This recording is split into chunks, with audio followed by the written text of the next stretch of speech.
Welcome back to the course on cryptography and system security. During our previous session, we were discussing about the different types of authentication functions. Under that, we discussed about how the encryption as well as message authentication code works, as well as we have started with hash functions. We discussed about the definitions, right? And then we are discussing about different applications, right, where the hash function can be applied.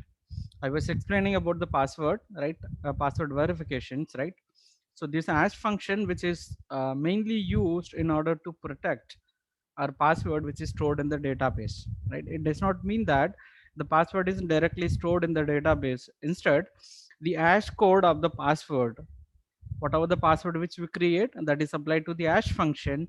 For that, we'll produce a hash code. That hash code is to be stored in the password database, right? Username and followed by the password, right? And very similarly, when I wanted to log in with the Gmail or any server or database, right, I'll be entering my password, whatever the password which I have entered recently. That password again will be applied to the hash function, and which will produce a hash code. The hash code which is produced now, and that is going to be compared with the hash code which already stored in the database. If both the hash code values are matches, then I'll be considered as an authenticated user, and further I'll be allowed to do all my operations, and that will lead to the successful login, right? And I was explaining about the salt value, right? I was explaining about salt value will be any constant value, so that will be inserted randomly in between the password which I've entered. Depends upon the algorithm which has been adapted by the website, or maybe developed by the organization. So for example, if my salt value is 2f, this 2f, right, let's assume that I've created an algorithm through which the salt value which will be inserted in between every after two letters in the password. So in that cases, here my password will be I am ash 4vkeu, right? And after this, right, the code here, the 2f will be added here, and m ash, so 2f will be added here, and then 4v, 2f, again k u, and 2f. So this thing which will not be known by the user or the customer, even if I'm the user, I'm entering the password, I may think that the password which is going to be applied, but that is not the case. Along with the actual password, there are some additive constant that will be added. That constant value, which will be called as a salt value, that will be inserted in between your password. Now the hash code which will be applied for this entire salted password, and that will produce a hash code. Even if the attacker gets this hash function, I mean get this password, and you will not be able to get the salt value. You need to work on what is the salt value which is used, and you need to identify an algorithm, right, where the salt values are inserted in between the password. So to secure your password transmission, right, these are the certain steps or measures which are incorporated by any organization to store the password in a secured way. I hope this.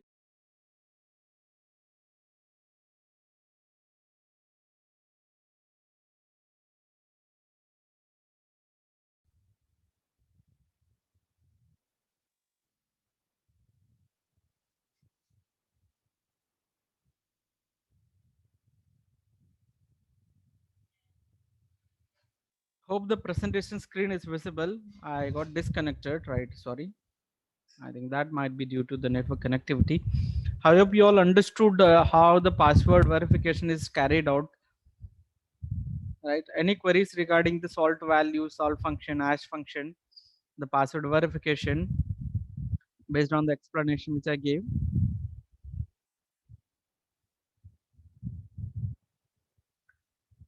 Okay. So you are more interested in writing the attendance, not answering the queries.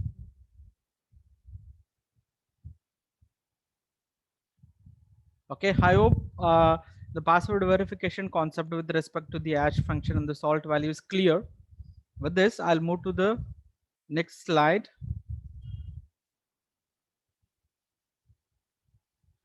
Right here, this is what the complete explanation which I gave based on that.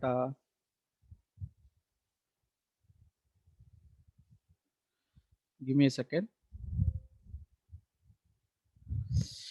Here, whatever the value which I have entered, right, that is going to be applied to the hash function and then which produce a hash code. So here the password where it is stored again.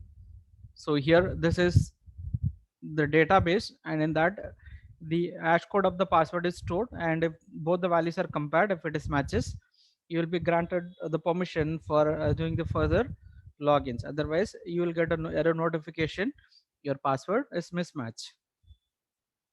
Okay, so next these already we discussed in the last session also, the different uses of hash functions, right? There are different variants, and first it is a message directly will be applied to the hash function which produces a hash code, right? So here this will be the, here this part here, the concatenation. When we talk about the concatenation, which is something that your actual message, right, along with the actual message, whatever the code you are producing, whatever the code which you are generating, that is going to be added at the end of our actual message, that is concatenation, right?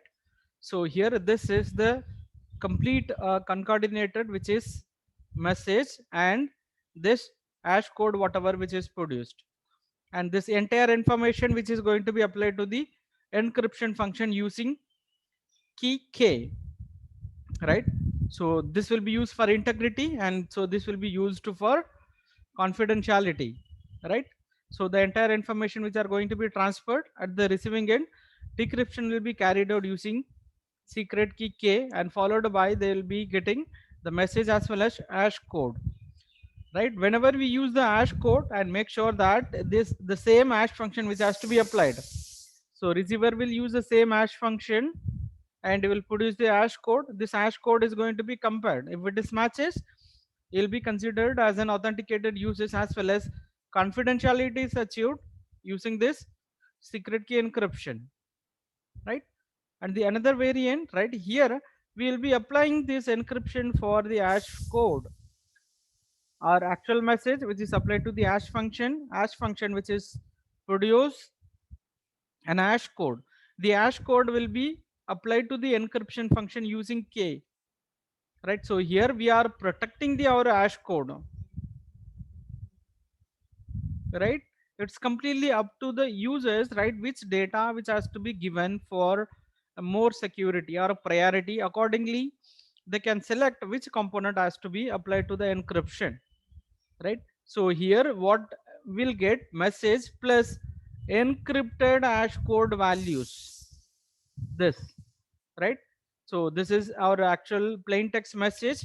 Along with that, the hash code which is encrypted using k, the two components which are going to be transmitted to the receiver will do the will get the hash function, will apply the hash function, and you will do the comparisons. And before that, whatever the hash code which is received here, which is encrypted using a secret key k, that has to be applied to the decryption. After the decryption you will get the actual hash code which is h of m. And so here by received this message, the receiver will apply hash function, you will get the hash code h of m. Both the values are going to be compared. If it is matches, and you'll be allowed to do for login. Again there are different variants, right? So here the message along with the actual information. So here I was talking about the salt value which was added with the password. Similarly, some additional information, random value, which are going to be added with the plain text, right? Again the entire concatenated information which will be applied to the hash function, and the rest will be as it is, right? When the data is received along with the actual information, some additive constant value which will be added with the message, and hash code will be applied for this, the concatenated message plus the additive values, and then you will do the comparisons, right? Very similarly, when we talk about the same method where they are adapting additional encryption using a secret key, right? So by the way, we can use a different types of variations through which, right, we will make sure that both the confidentiality as well as integrity is achieved. Very similarly, so far I was explaining about the hash function and hash code which can be encrypted using a secret key. Similarly, the public key cryptography can be adapted when we are using this hash function. Message, hash code. Hash code can be encrypted using sender's private key. So if any data which is encrypted using sender's private key, so that forms a digital signature, and the entire information which are going to be transferred, right? After receiving this information, the hash code which has to be decrypted using sender's public key, so this achieves authentications, right? And after that they will be comparing the hash code. Similarly, in order to achieve the confidentiality, the data which has to be encrypted using, so here they are here they are using authentication, digital signature, and confidentiality. So here again, in order to add achieve the confidentiality, they are adding one more encryption using secret key, right? So by the way, so this provides a confidentiality. And so here, if the data is encrypted using sender's private key and decryption using sender's public key, so that achieves authentication or the digital signature. I hope this is clear. Any queries regarding the different uses of hash functions or different variants? Any queries regarding this explanation part? I explained bit fast. Just now I'm reading a question which is received from Sheikh Zulfikar, and is salt value unique to every user or an organization? The salt value will be unique for an organization, not for individual users.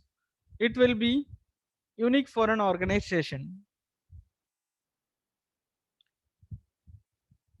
Okay, any other queries? So if you have any queries, quickly you can write in the chat box. I'll be answering it now. If there are no more queries, then I'll continue my explanation part.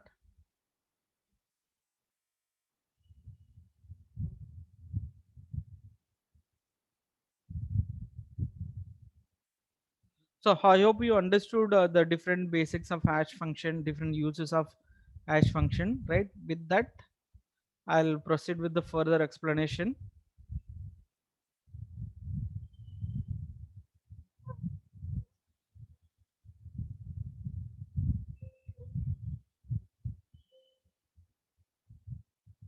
Okay, next we'll be discussing about the properties of hash functions, right?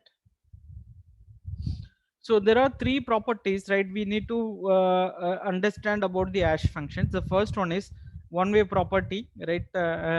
During our last session itself, I explained about the complete the hash function which follows the one-way property. That means that, okay, for time being, you listen the word one-way property, and the second is that second pre-image resistant, or we can call it as the weak collision resistant, as well as a collision resistant, which is a strong collision resistant. I'll be explaining all these one after the other, right? So here the first thing is that along with the one-way property, as I explained, it follows a fixed length property, right? So irrespective of the word, the plain text, right, whether it is, so here we have some 12 characters, here we have more than 30 characters, even if you have 1 lakh characters, which is 2 power 1024 bit, the output which is going to produce here, which is going to be a fixed size. So here also you will get 128 bit, here also you will get 128 bit if it is a MD5 algorithm, irrespective of any length, arbitrary length message to a fixed length digest.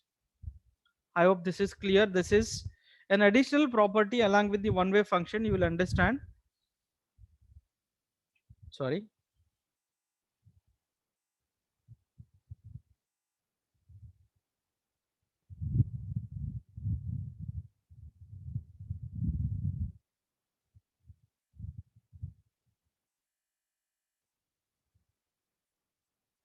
Okay. So here the pre-image resistance. So here, so this is going to measure how difficult to achieve or to reproduce the message which hashes to the known digest. So here, when we applied this hash function, roughly speaking, the hash function must be one way. So that means that, so for this is what the message, for the message we are applying the hash function which produces the hash code. M is the message, hash is the hash function, h of m is the digest or hash code which we produced, right? And so m dash is the received version or reproduced message, right? For any given value, for any given hash function, right? If this is the hash code which we calculated, and so this or the attacker cannot be reproduced the actual message. So here the pre-image is the actual message, a reproduction of the message. I hope this is clear. The pre-image word which is reproduction of the actual message.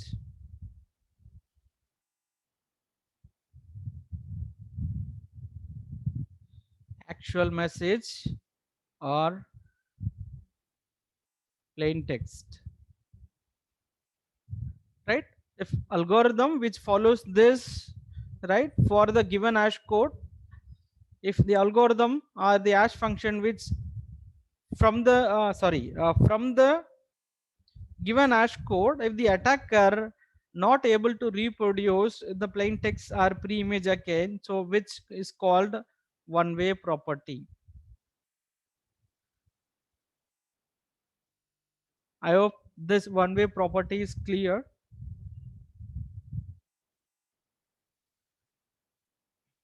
The second is that second image, second pre-image resistant. So that means that, right?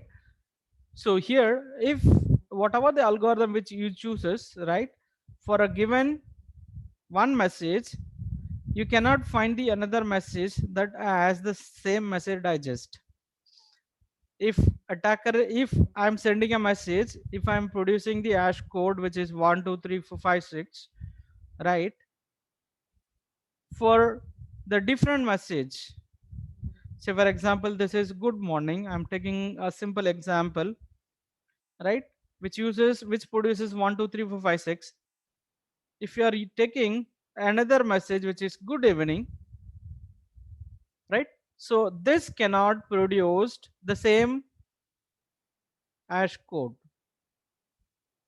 right? So this is a pre-image, second pre-image attack, right? For given one message, right, the algorithm cannot find the another message that has the same message digest. An attack that finds a second message with the same message digest is second pre-image attack. So if,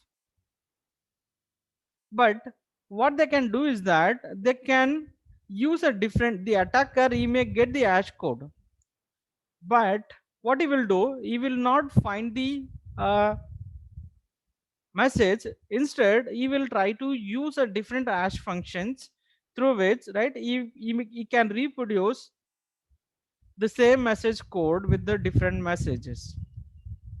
He can use some other message, good night, he can use any message. He may design his own hash function that will try to reproduce, that will try to produce hash code which will be similar with this, the code which he attacked, right? If this kind of attacks happens, right, any algorithm that should be resistant with this kind of pre-image attacks. I hope this is clear. When we talk about one-way property, attacker cannot be reproduced the plain text from the hash code what he received. When you talk about second pre-image resistant, your hash function or hash code that should be resistant with the production of second pre-image. Pre-image is the message, right? actual information which is being transmitted, right? The attacker should not be able to reproduce, or he may not be able to create a say similar kind of message for the given hash code, right? That is a second pre-image resistant. When you talk about the collision resistant, right, the algorithm should be resistant, right, that restrict that cannot find any two different messages with the same message digest, right, which is very similar with the pre, right, the first image, right? So this is m is the message hash function and message digest, right? So collision resistant implies the second pre-image resistant what we discussed in the previous slide. And collisions, if we could find them, we would signatories away the reproduce the signatures. That means that, right, if even if the hash code is produced the same, right, even if they following this using the pre-image, right, they cannot reproduce the same message, right? So this is what about uh, one-way property, weak collision, as well as the strong collision resistant. I hope this is clear. Any queries regarding this properties? The properties are more important. At least you should be very clear with what is this one-way property as well as the collision resistant. Is there any queries regarding these explanations? Properties of hash function?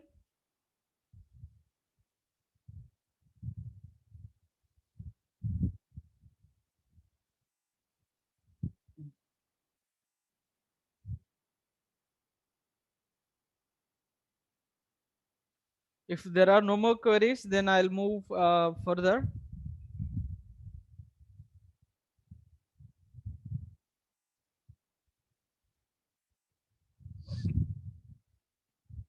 Next, we will be studying about the structures or the different function, different steps involved in the hash function.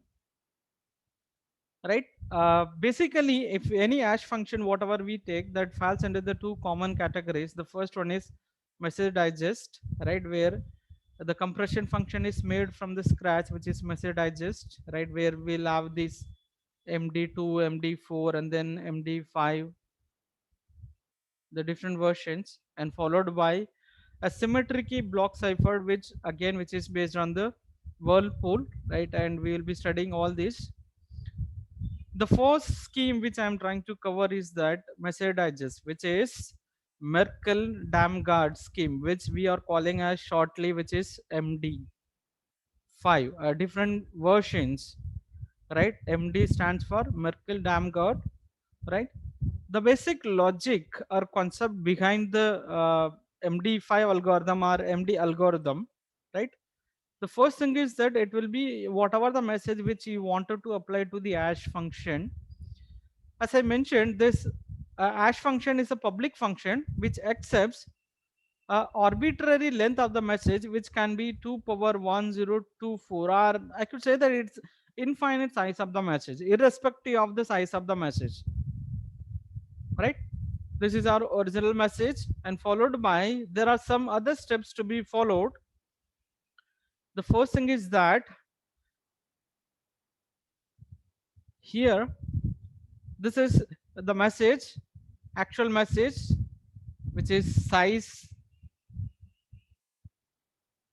or maybe m bits, or I could say that some z bits, right?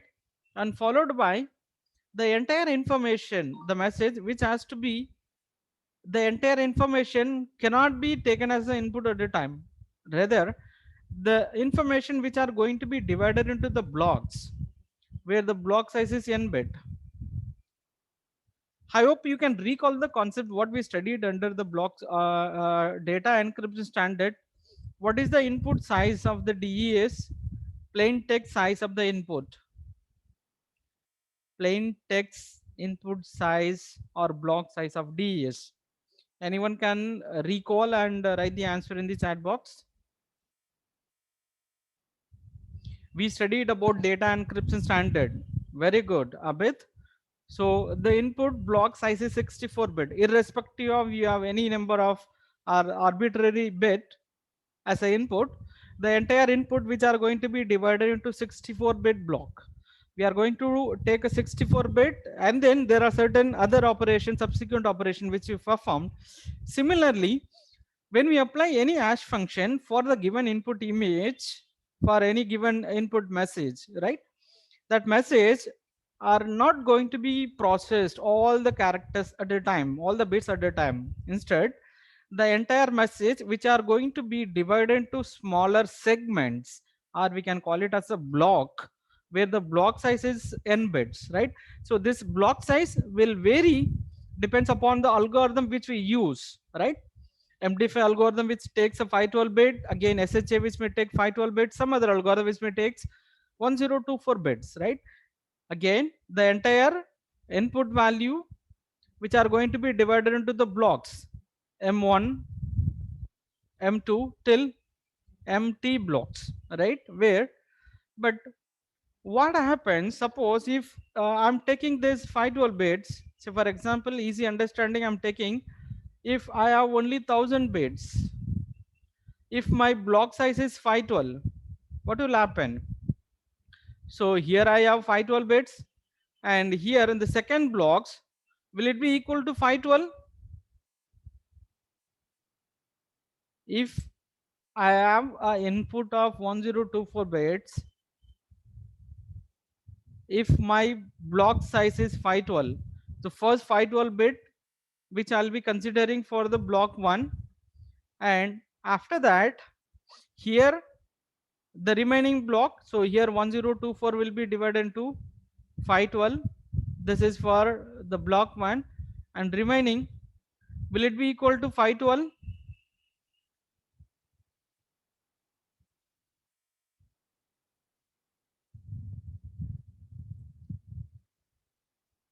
Can you able to can you understand the logic which I'm trying to explain?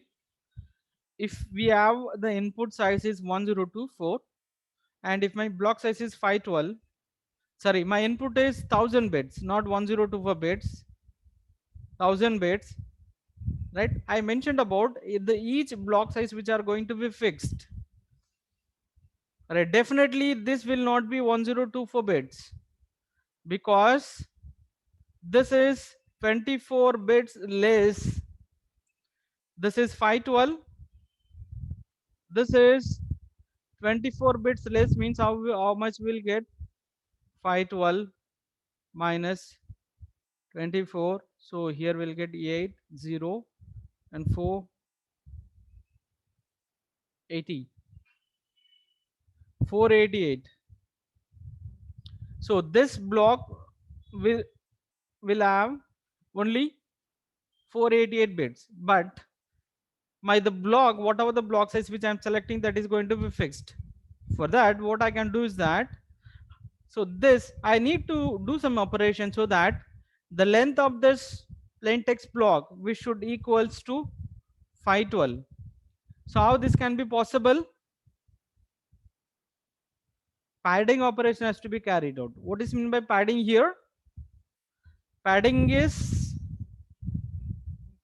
what is meant by padding? Anyone can answer the question, or you can write in the chat box. What is meant by padding? Padding operation here. Padding.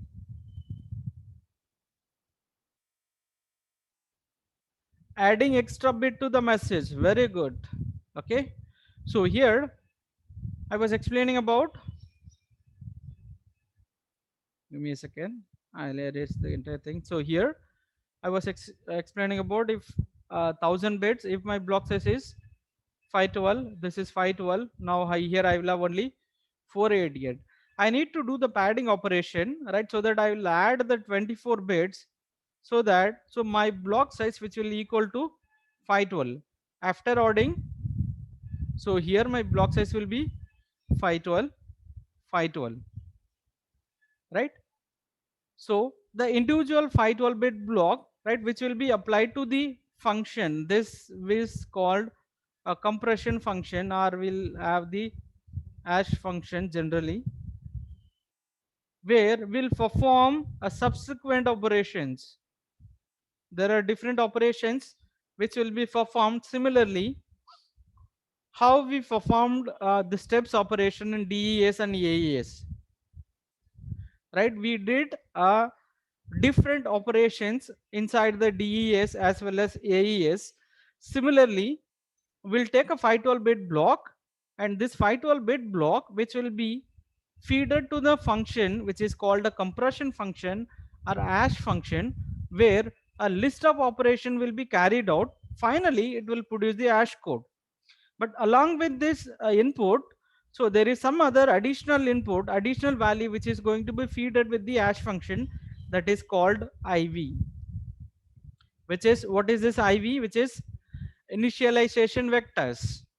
What is the use of initialization vectors? Because in order to carry out a certain operation, we needed two inputs. One is the plain text, another one is a key. Here the key will be your IV, right? So here, along with the plain text, here we will be using another value which is initialization vectors. Both this value will be passed.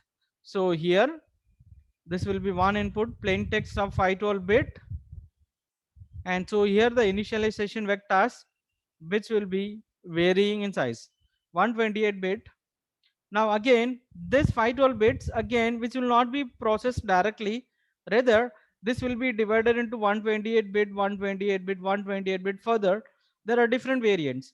Again, so this operation will be carried out, and that will produce the hash code. Now, this hash code will be the chain value for the second block. So here we'll have the 512-bit after padding, and so here we have the initial vector value or chain value which we calculated using the first block, and these two values will be passed to the compression function, and that will produce the hash code. So similarly, all the blocks which are present in the inputs which will be performed, and after completing all the input which present, at the end whatever the value which you are getting, so that will be called as our message digest. Any queries regarding this explanation? So whatever which is written down, I have explained verbally. Any queries? You are free to ask your query.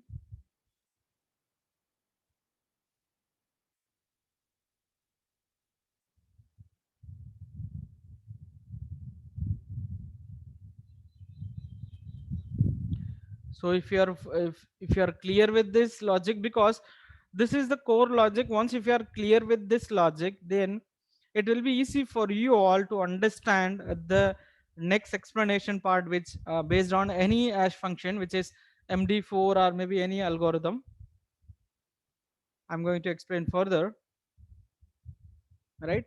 So we'll be covering the hash function which is MD5 as well as SSG algorithm, the different versions, right? RIPMD, though this is not the part of your syllabus, but we'll learn it. And so this is the quick comparisons, right? As we did not covered about the complete explanation part, I'll skip this part. For a time being, you can listen the words, or I can explain the part which are related with the MD5 algorithm, which is message digest size, which is 128-bit, and the basic unit of processing of the plain text, which is 512 bits, and the number of steps which process is 64 steps, and maximum message size which is infinite, and primitive logical functions where what we are going to use in this MD5 is 64, and additive constant will be 64, and the endians values which will be little endian. So you might be a bit confused what are these terminologies what I'm explaining, right? For time being, you listen the word, and I'll be explaining all these terms with respect to the different algorithms one after the other, right? So here the MD5 algorithm, which is MD message digest algorithm, right, which was produced or designed as well as developed by the Ronald Rivest, and who is the author of RS algorithm, right? So I'll be covering about this MD5 algorithm. Now I was explaining about uh, the architectures are the hash function value. So this is very similarly, these are the certain terminologies which we'll be using, right? The notation, you can listen the notation. F is the compression function or compression algorithm. This is again, IV is the initial value, CV is the chain variable, right? Again, N is the number of input blocks, sorry, N is the length of the hash code, or B is the input value, length of the input block, right? As well as this L will be number of input blocks, right? So once if you are you clear with this, the notation which we are going to use further, IV is the initial vector, chain value, and then ith input block, and then F is the compression algorithm or hash function, and L is the number of input blocks. Say for example, here if it is a 10 blocks, 10, L value will be 0 to 9, and then N is the length of the hash code. It says for MD5 I was studied, which is 128 bit. So N value is equal to 128, and the length of the block input, which is B, is equal to 512, because this MD5 algorithm which will take a 512 bit block,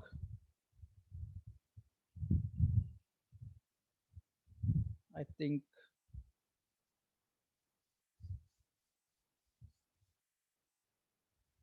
So this 512 bit block, so B value will be,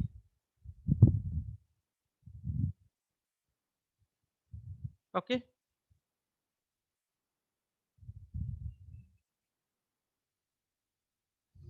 Now, so we'll start discussing about the MD5 algorithm. I was explaining about this MD5 algorithm, right? And so this, the block size will be 512 bit in size, right? And followed by the padding has to be done, and followed by this, the message length which has to be added in terms of 64 bit values, right? And followed by the entire message which has to be divided into blocks 512 in size, y0, y1, and yq. All these blocks are 512 in size, and followed by the initial vector value which is 128 bit. So 512 bit and 128 bit. So these two values which will be passed to the hash message authentication code, right? I mean hash MD5. Once if the session ends, you can join quickly, so I can cover a little extra.